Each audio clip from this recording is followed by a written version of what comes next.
and sometimes irritate those who have to pitch the ball to him. More on that in a minute.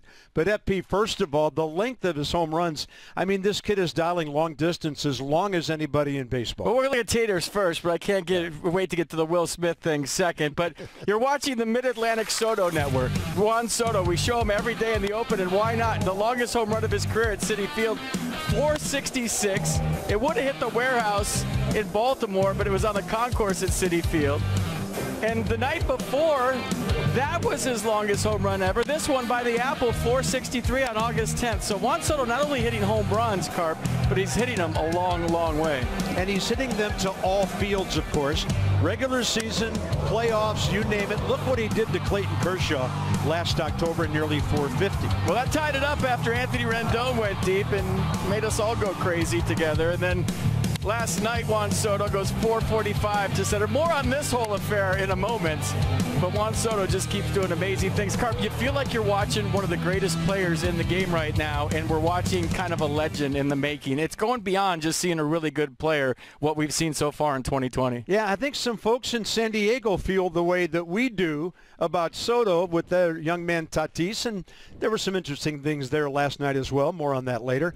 But it all started with a new pitcher coming in. It was actually the inning before Juan would come up to hit, and he was trying to maybe grab a little peek at some of the stuff of Will Smith. Yeah, and we knew something was off last night because Juan Soto never shows up a pitcher. Watch Juan, the top right of your screen. He's trying to get a peek at Will Smith warming up, and watch Will Smith. He's telling him to get out of the way. And get out of here is what he said. And 12. So Juan Soto, last 8 games, hitting over 430. He's been amazing on this 4-4 road trip. 18 for 44 over 12 ball games. So put together all the numbers, batting average, power numbers, extra base hits. You got it. And look, there are 2 catchers in the lineup. Suzuki DHs and Yan Gomes behind the plate. Josh Tomlin, 35 years of age, 64 and 54 career. Yeah, first start since September 19th of last year. Want to know what the 159 this year.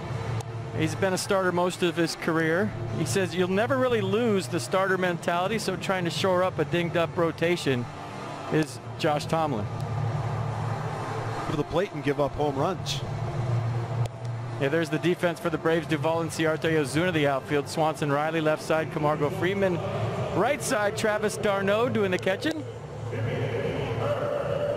And Nick Markakis was supposed to be in right field within the last hour, FP. The news came out. He might have been exposed to the COVID-19 virus. Average 4th in runs, top 3 in home runs. Travis d'Arnaud, heck of a job against right-handed pitching, 444. Overall, he's at 333. Now, Matt Adams DHing in the number 5 spot. That's where Markakis was batting. They made Adams a DH, and then Ozuna from DH to right field. And here's Austin Pope.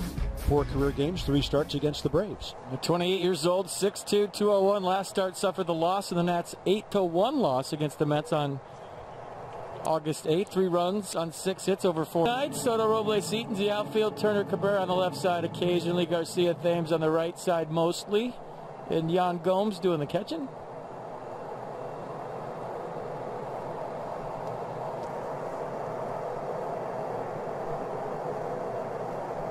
One and 2 again. And a ball driven out to left center. Nobody there. Robles playing over the other way.